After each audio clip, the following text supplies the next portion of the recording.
Hi everyone, it's your favorite policy and research analyst here from Mississippi Votes, Hannah Williams. Today's video, we are going to talk a little bit about Freedom Summer '64. It's gotten a lot of attention here over the last almost decade, or like half a decade or so, because of the 50th year anniversary. And so ever since then, it's just been like something monumental around Freedom Summer has happened here in Mississippi. Let's just, get into some fast facts about what it is, why it is, how it happened, all the things. For those of you who do not know what the Freedom Summer of 1964, the Freedom Summer Project even was, it was basically, let me fix my hat, it was basically a ginormous voter education, voter mobilization, voter registration campaign that took place in the state of Mississippi, along with some other things that kind of happened too.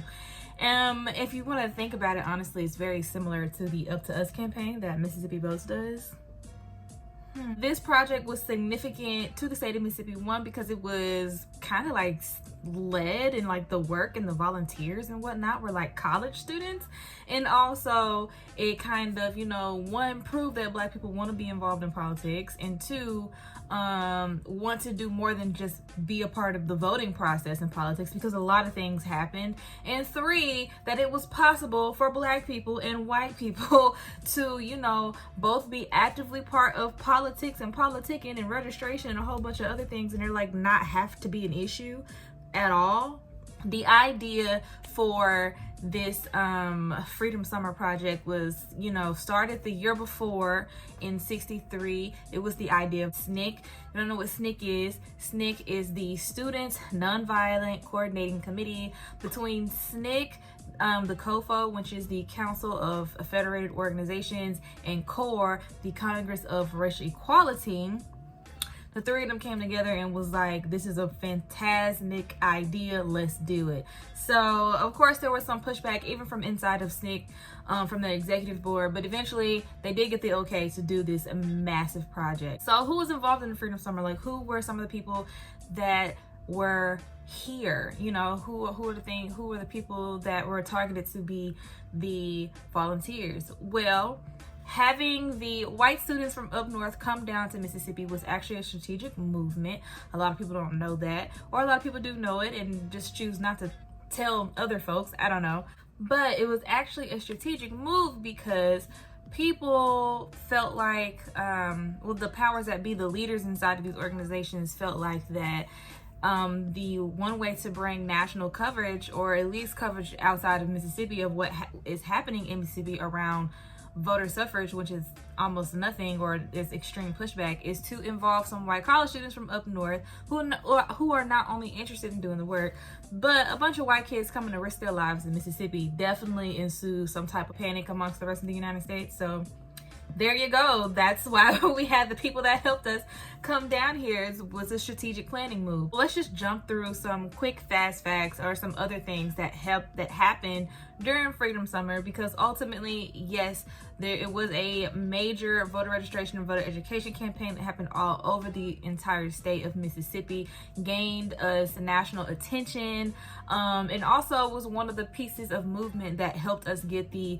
Voting Rights Act of '65 signed the next year. On January 16th, 1964, the COFO actually challenged the idea that the National Democratic Convention, or the Democratic National Convention, there you go, was an all-white delegation. And they also kind of challenged the fact that why does Mississippi only send white delegates when, like, that's not, an accurate representation of the people that live here in the state of Mississippi. We all know that ended up leading to the creation of the Mississippi Democratic Freedom Party later on in the spring, which basically they did end up going to the Democratic National Convention and challenging the Democratic delegation for a seat as a legitimate party from Mississippi. We all know that they did not end up winning that seat. They were voted against. But this is the famous video of Fannie Lou Hamer just basically being like, Mississippi need help. Y'all need to help us, and we need to be able to represent what's happening in Mississippi. But a lot of other things happened before we could even get to the Democratic National Convention. Black people in Mississippi were actually barred from participating in the local Democratic meetings, which went on to, you know, pick those delegates that would go to Atlantic City, New Jersey for the National Convention. But it also kind of gave the Mississippi Democratic Freedom Party the okay one to like super form, have its own, you know, delegation picking process and do nominations and all that type of stuff, because it was proven that the Mississippi Democrats were not gonna let Black folks participate in politics in that way, you know. So, you know, that was a very important facet that came out of the Freedom Summer thing here in Mississippi. But not only did it take place over the summer, it was like a working thing throughout the year of '64, with some of its peak moments actually happening when it was a little hot outside. Also, in February 28th of '64, there was a Freedom Day. There was a Freedom Day that was organized in Canton, Mississippi, to basically register people to vote. Over 300 Black people came and got voted. It was one of the, at the time, biggest voter registration campaigns, or biggest voter registration campaign turnouts that had ever been seen from a Black community. And it also further pushed the narrative that Black people do want to be a part of politics, because again, as I stated earlier, it was just widely assumed that Black people didn't want to be a part of politics. Not only did they not want to be a part of politics, they didn't want to vote. And that was really the narrative that was being pushed around to actually help suppress our vote on top of that, when actually, not only did we want to participate, we wanted to hold offices as well. You know, we were just afraid because of, you know, like the Klan and the mobs and the bombings, and there's just so many different things that were scary that were happening that would really deter people from wanting to even try to fill out a voter registration form. March 30th of 1964, the Freedom Summer Project was actually announced. They did a press release, and basically what this did was, you know, following between March and April, it helped recruitment for volunteers in different parts of the country. It helped for recruitment for volunteers locally. It helped spread the narrative of what the motive of Freedom Summer was and why it was necessary in a place like Mississippi. So the turnout ended up being way more than they could ever imagine, but of course there were roadblocks along the way, and Mississippi was not happy about a bunch of Black and white folks coming down here trying to register all the Black folks to participate and like potentially change the landscape potentially change the political landscape of Mississippi. Sounds kind of familiar to current times, but you know, that's different video. And so one of those roadblocks was the Mississippi legislature in April actually passed some restrictions that went to picketing and leafleting, which basically means recruitment or handing out pamphlets or, you know, any type of outside noise making that could potentially educate you about a thing. The Mississippi legislature said, you know, we don't want y'all doing that. We don't want y'all handing out pamphlets and leaflets. We don't want you guys giving anybody literature on the street. There's going to be no type of recruitment done that way, so you can back it up because y'all not doing it, you know. And so that was only one of the many roadblocks, and one of the other many things that scared people when it actually came into participating in this monumentous event. Another thing that ended up scaring people in this huge event were assassinations and just like flat out murders.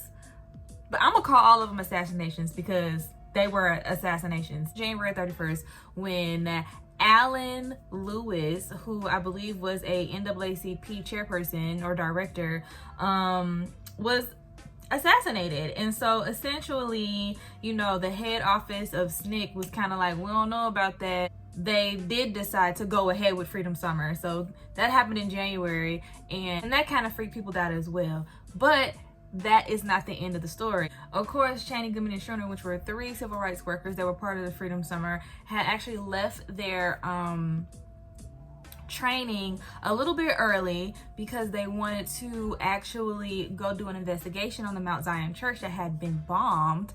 And so while they were on their way back to Meridian, passing through Philadelphia, Mississippi, they were stopped, arrested, and went missing. And of course, we all know what happened to them. Their bodies were found in August. It had turned out that the sheriff's department had literally released these fellas to the Klan, and they did what they did to them, which is a super unfortunate event, but also serves as a reality of what it's like to organize in the Deep South, especially when you're going against such heavily equipped people that don't want to see, you know, equality and justice for everybody in the state. But even though they were met with obstacles, a good thing that happened pretty quickly actually into Freedom Summer was the idea of the Freedom Schools. Now, the Freedom Schools were actually basically like, you know, like community academies that we do here in Mississippi Votes. But the Freedom Schools were a group of like programs almost that were held throughout the state of Mississippi, where people could come to get and get civically engaged and know what's happening, know why they should be registered to vote, and know that they have someone there that will help them register to vote, even if they, you know, are experiencing some pushback in some of their actual communities. I know that a lot of freedom riders actually used to like walk people to their, you know, places to turn in voter registration forms, or, you know, basically ensure them that it is scary, and it's scary because of the climate, but it's totally worth it. And there's no better thing you can do but to be civically engaged. Now, ultimately, what happened from the Freedom Summer of '64 basically kind of snowballed a bunch of other effects. Now, granted, civil rights movement had already been like booming in the South, so 1964 wasn't the end all be all or the start or end of the movement as we all know. It was just the year that we're most notably knowing for the Civil Rights Act being signed, which basically just protected people in the voting process, protected people registering, protected people casting a ballot, and basically saying that you can't be discriminatory. And it also gave the federal government a little more push to hold investigations at places or in states where they think that people are being, you know, suppressed in the voting process. But all in all, there were a lot of important things that happened. There were a lot of important things that happened in summer of '64 that actually rolled over to the next year, actually. And yeah, I think that kind of warrants a part 2 on this subject, because the things that happened between '63 and '65 shaped America in a way that was never seen before. Of course, the idea and the strategy of having kids come from up north and kind of help lead this entire organizing process really did shed national light on what was happening in Mississippi and other parts of the Deep South. A lot of things happened. There are lots and lots of people involved with many of these processes and many of the events that took place. And yeah, it was a great time for revolution in the Deep South, to be completely honest. This was a great time for revolution in the Deep South, and a lot of good things came out of it, because guess what?